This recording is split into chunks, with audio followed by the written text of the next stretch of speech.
여러분, 성령에 충만하고 성령의 능력을 힘입는다는 것이 어떤 것일까 궁금해 하시는 분들도 있으실 겁니다. 도대체 그게 어떤 것을 말하는 거지? 한때 우리 한국에 아주 강력한 성령의 사역을 하셨던 목사님, 그분이 성령의 체험을 하셨던 날, 밤을 새면서 하나님께 기도했던 그 새벽에 그분이 쓰신 글이 있었습니다. 제가 글을 여러분에게 한번 읽어드리겠습니다. 어떤 느낌일까? 한번 여러분이 간접적으로라도 한번 경험해 보시면 좋겠습니다. 이상합니다. 웬 힘이, 웬 불이, 웬 능력이 그리도 많은지 미처 몰랐습니다. 지구를 회전시킬 것 같은 능력이 어디서 일어나서 나를 정복하고 무릎을 꿇게 하는지 도저히 알 수가 없습니다. 웬일입니까? 제 안에서 원자의 불같이, 핵의 불같이 마구 붙습니다. 무쇠 덩어리도 녹일 듯한 그의 강하신 불이 나를 태우기에 내가 소리칩니다. 참으로 신기합니다. 소멸의 불같이 밤새도록 타올라서 모두 타서 없어졌을 것 같은데 동이 트면서 나를 살펴보면 나는 여전히 존재합니다. 영과 육이 하나 되어 주님을 찬양하고 있는 나, 겸손히 무릎 꿇고 흐느끼는 나, 영혼 저 깊숙한 곳에서 주여 하는 나만이 남아 있습니다. 죄악된 것은 밤새 다 타버렸나 봅니다. 필요 없는 것은 몽땅 타서 제가 되어 날아가 버린 모양입니다. 이상한 기쁨이 나를 덮습니다. 은혜의 물결이 파도같이 밀려옴을 느낍니다. 그가 기도하면 나도 기도하고 그가 찬송하면 나도 찬송하게 되는데 피곤할 것 같은데 피곤치가 않습니다. 병들 것 같은데 더욱 샘솟는 힘이 생깁니다. 그러나 괴로울 때도 있습니다. 핍박과 비난의 소리가 높이 들려올 때가 있습니다. 그때 주춤하는 나에게 소리칩니다. 핍박을 받으리라 하였으니 두려워하지 말라는 것입니다. 마지막 심판대 앞에 서서 보라는 것입니다. 그가 명령하시고 책망하시기에 따라가기로 했습니다. 이 밤도 벌써 훤히 밝아옵니다. 동이 트나 봅니다. 신령한 그날, 주님의 재림의 그날도 이토록 동이 트고 훤히 밝아오기를 기다려집니다. 여러분, 그 느낌이 오십니까? 아마 많은 분들은 알 듯 모를 듯한 느낌일 수도 있겠습니다. 그러나 분명한 것은 우리가 예수님을 정말 믿게 되면 거부할 수 없는 성령의 역사가 우리 가운데 나타나게 된다는 겁니다. 방언을 하는 분도 계시고 예언을 하는 분도 계시고 병을 고치는 능력도 나타나고 기적을 행하는 역사도 나타나고 성령 안에서 쓰러지는 일도 생기고 그런 일들이 성령이 임하실 때 우리 가운데 나타나게 됩니다. 그런 은사나 능력만 아니고 예수님이 주님이라고 믿어지는 일, 하나님이 아버지라고 그렇게 고백되는 일, 우리가 말씀을 듣고 또는 찬양을 듣고 할 때 은혜가 깨달아지는 일, 마음의 성령의 근심이 분명하게 느껴지는 일, 하나님의 일을 하고 싶은 소원이 생기는 일, 용서해야 되겠다, 사랑해야 되겠다, 그런 마음이 일어나는 일, 이 모든 일들이 우리에게 실제로 일어나고 있는 성령의 역사입니다. 그런 성령의 역사 때문에 우리가 예수를 믿는 것이고 전도가 되는 것이고, 그리고 귀신의 역사가 떠나고 마귀의 권세가 꺾어지고, 그리고 교회가 세워지고 하나님의 나라가 이루어지게 되는 일입니다. 그러므로 여러분, 정말 우리에게 지금 필요한 것은 성령의 강력한 능력입니다. 시대가 아무리 힘들고 어려워도, 상황이 아무리 어려워도 이 세상보다 훨씬 크신 주님이 이미 우리 안에 임하여 계십니다. 그러나 여러분, 성령의 능력을 구하고 성령의 충만함을 갈망하더라도 조심해야 될 것이 하나 있습니다. 성령의 능력이 나타나게 될 때 악한 영의 미혹도 함께 따라오기 때문에 그렇습니다. 마귀가 성령의 역사를 무효화시켜버리는, 무산시켜버리는 그런 시험을 함께 일으킵니다. 그러므로 여러분, 성령의 능력과 하나님이 주신 부흥을 갈망하되 반드시 악한 영의 역사와 성령의 역사를 구분할 수 있는 분별력이 있어야 합니다. 영의 역사라고 다 믿으시면 안 됩니다.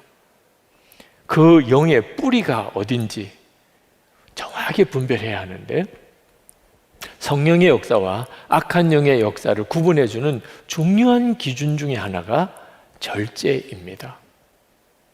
여러분, 성령의 사람은 뚜렷한 특징이 있습니다.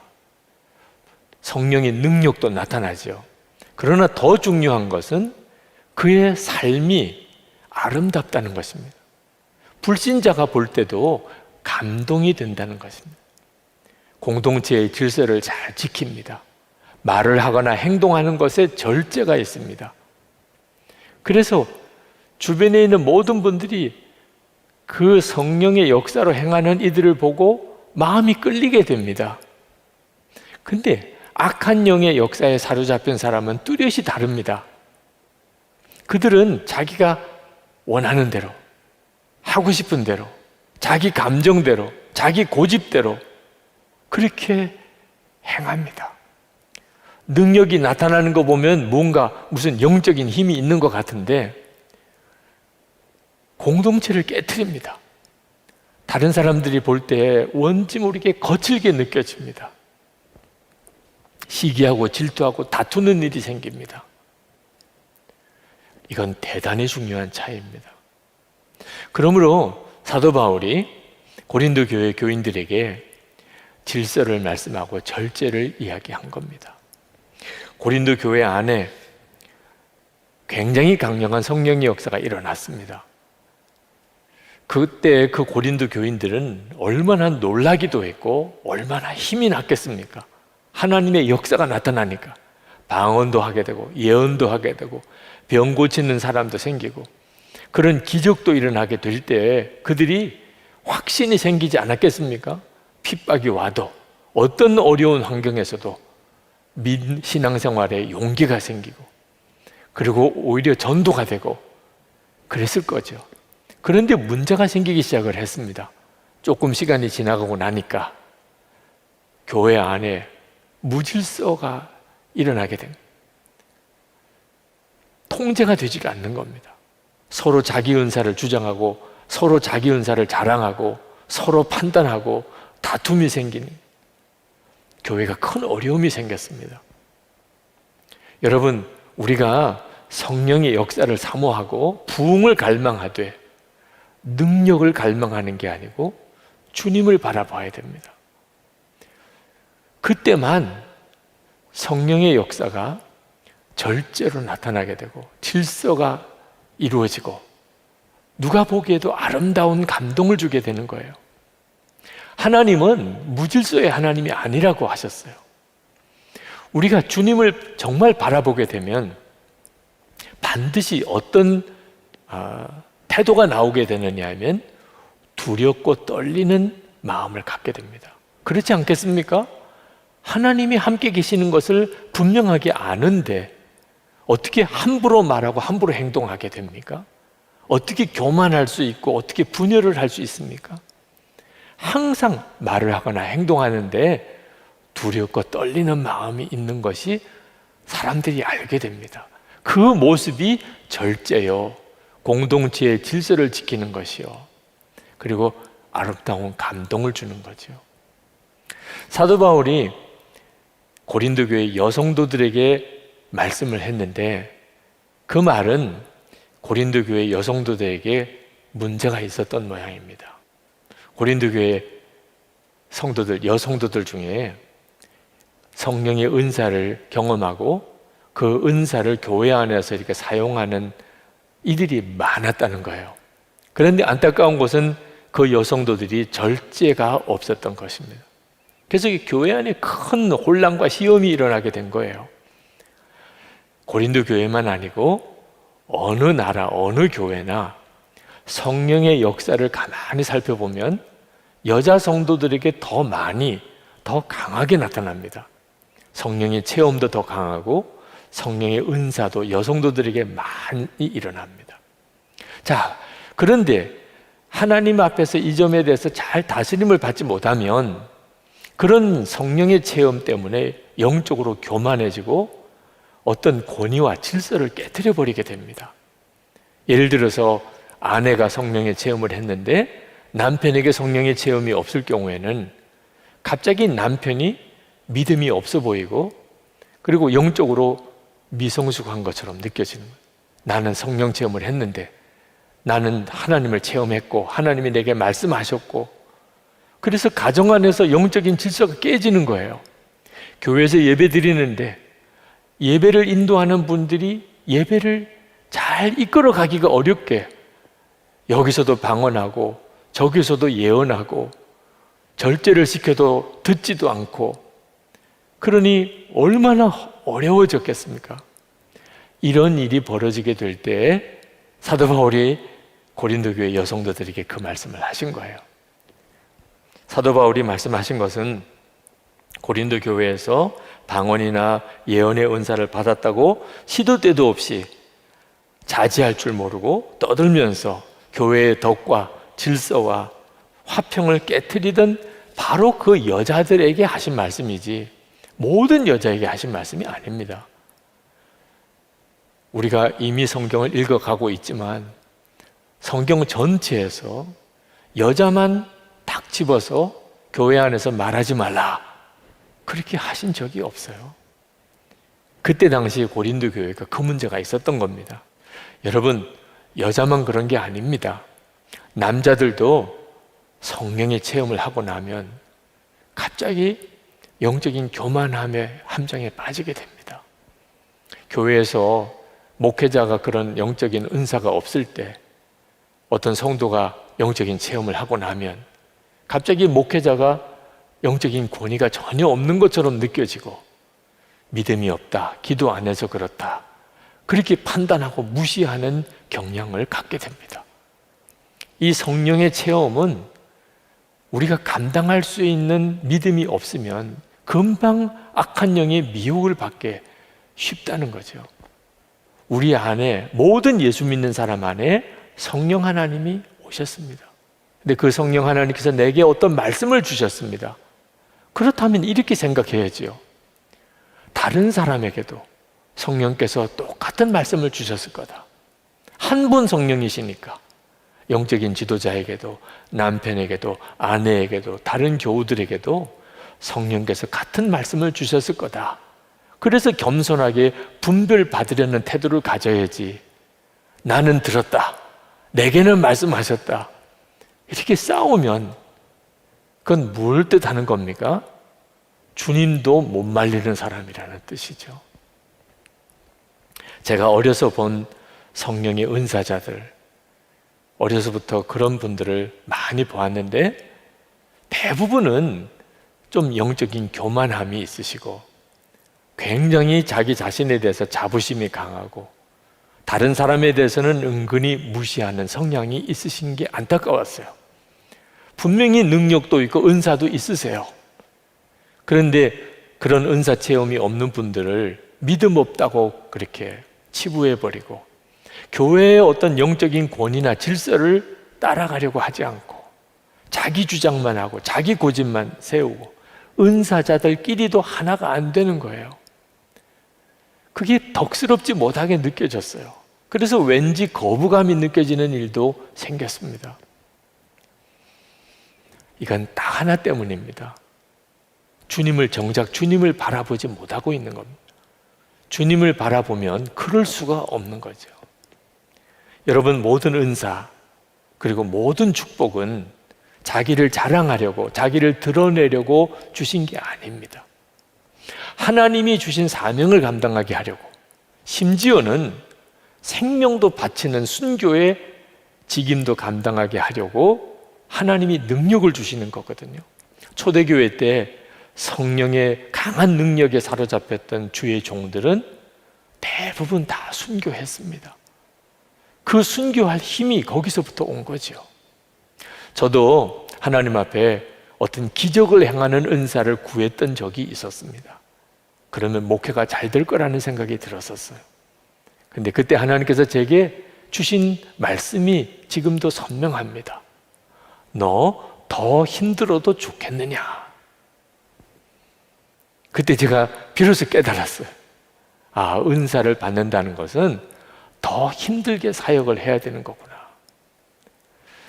만만치가 않은 일입니다. 이런 여러 가지 문제가 있는데도 불구하고 우리에게 성령의 충만함, 성령의 능력을 구해야 되는 이유가 뭘까요? 하나입니다. 우리가 이 유혹이 많고 핍박이 많은 이 세상에서 하나님의 말씀대로 살 수 있는 힘이 성령의 능력으로부터만 오기 때문에 그렇습니다. 그리고 또 하나, 우리의 사랑하는 가족, 또 친구, 그리고 우리의 이웃들, 직장 동료들, 우리 주변에 우리와 가까이 있는 사람들, 그들도 십자가의 은혜와 하나님의 사랑을 다 알고 구원받아야 되잖아요. 그들에게 전도할 수 있는 힘이 어디서 옵니까? 성령의 능력으로만 오는 거죠. 성령의 역사에 대해서 절대로 막으면 안 됩니다. 우리에게 더욱 필요해요.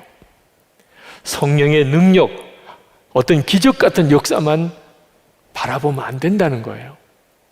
반드시 거기에는 성령께서 질서 있게 하고 절제를 시킬 성령의 다스림 속에서 그 모든 성령의 역사를 구해야 한다는 겁니다. 방언 중요해요. 그러나 통역하는 사람 없으면 하지 말라. 예언, 하나님이 말씀 주시면 전해야죠. 그러나 그것도 다 질서 있게 해야 한다는 거예요. 만약에 그렇지 않을 거면 차라리 안 하는 게 낫다고 사도 바울이 권했습니다. 성령의 능력도 있어야 되고 성령의 절제도 있는 자여야 한다는 겁니다. 제가 신학교 다닐 때 그때 한국교회는 굉장히 강력한 성령의 은사운동이 있었습니다. 기적의 역사들, 치유의 역사들 굉장히 강하게 일어났던 때였고 그것 때문에 한국교회가 부흥되기도 했었죠. 그러나 또 한편으로는 성령의 역사에 대한 부정적인 그런 경향도 굉장히 강했습니다. 그런 어떤 은사 사역에 대해서 부작용도 일어나고 또 은사자들의 어떤 타락의 문제도 생기고 그것 때문에 또 이단도 같이 일어나는 일들 때문에 걱정하는 분위기도 굉장히 강했습니다. 자, 그와 같은 때에 성령의 능력도 강조하면서 그게 참 아름답구나, 감동적이구나, 다른 사람들에게 아주 덕이 되는구나, 이럴 수 있다는 가능성을 저에게 보여주신 분이 있었어요. 강원도 예수원의 대천덕 신부님이었습니다. 그 대천덕 신부님은 굉장히 성령의 사역에 대해서 열린 분이었고 또 강한 성령의 역사가 나타났었습니다. 그런데 그 대천덕 신부님은 또 한편으로는 이 사회의 정의에 대해서 가난한 사람, 소외된 사람들에 대한 사역도 굉장히 강조하셨어요. 그 점이 저에게는 인상 깊었습니다. 그때 당시만 해도 성령의 역사를 강조하고 성경을 가르치는 것을 강조하는 쪽은 사회 문제에 대해서는 거의 관심이 없었어요. 사회 문제에 관심이 있는 쪽은 성령의 역사와 성경 가르치는 것에 대해서는 또 별로 관심이 없었어요. 그렇게 한국교회가 둘로 갈라져 가는 때였어요. 그런데 그게 하나일 수 있다는 것, 저에게는 참 놀라웠고 감동이었고, 나는 이 방향으로 가야 되겠다, 그렇게 제가 목회의 방향을 정할 수도 있게 되었습니다. 여러분, 하나님께서 지금 우리에게 성령의 충만함을 주셔야 할 때입니다. 우리의 갈망이기도 하고 하나님의 계획이기도 합니다.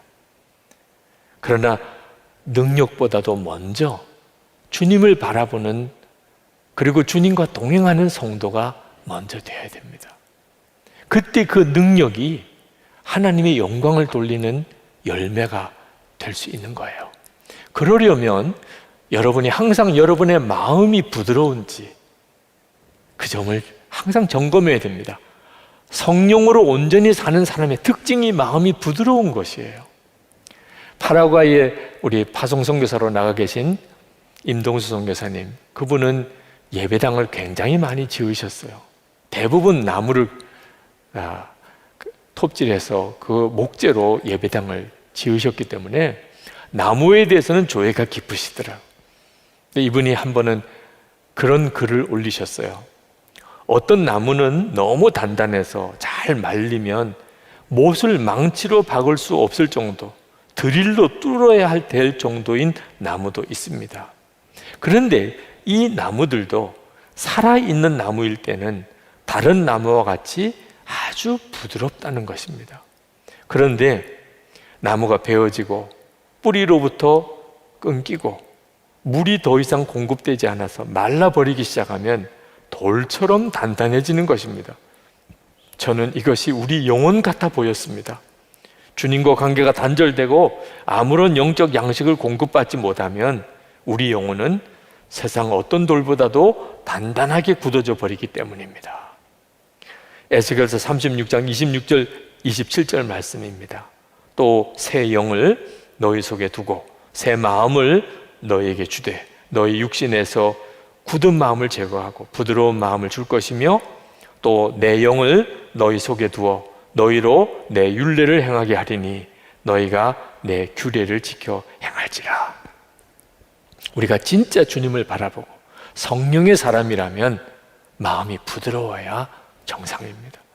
여러분의 마음은 부드러우십니까? 부부관계를 한번 점검해 보세요. 부모님과 자녀들 관계를 한번 돌아보세요. 여러분 혹시 교우들 관계 속에서 불편하고 시험되고 또 상처되어 있는 일 없습니까? 마음이 굳어 있는 사람인 경우에는 반드시 관계에 문제가 생깁니다.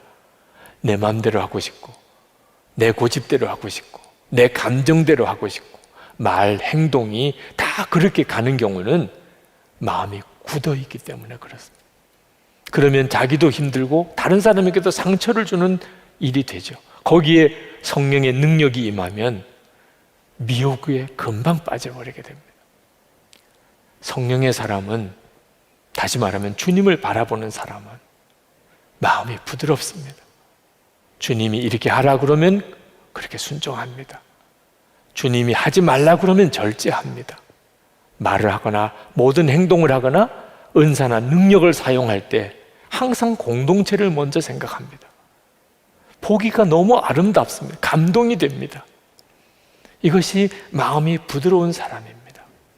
여러분, 이 마음이 부드러운 것은 대단히 중요합니다. 여러분, 간이 굳으면 끔찍하잖아요.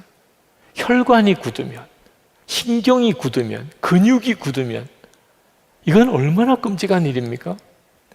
그러나 마음이 굳는 것은 그보다 훨씬 심각한 문제입니다. 마귀가 마음을 사로잡고 있다는 뜻이니까. 그러므로 무슨 일이 있어도 우리의 마음이 부드러워야 합니다. 절제가 가능하고 공동체의 질서를 지킬 수 있는 사람이어야 합니다. 그리고 그 위에 성령의 능력을 마음껏 구하는 겁니다. 성령의 기적이 우리를 통해서 일어나기를 기도해야 하는 겁니다. 하나님의 드러나심, 부흥이 이 땅에 있기를 구해야 하는 것입니다. 오늘 우리 그 일을 위해서 기도하기로 결단합시다.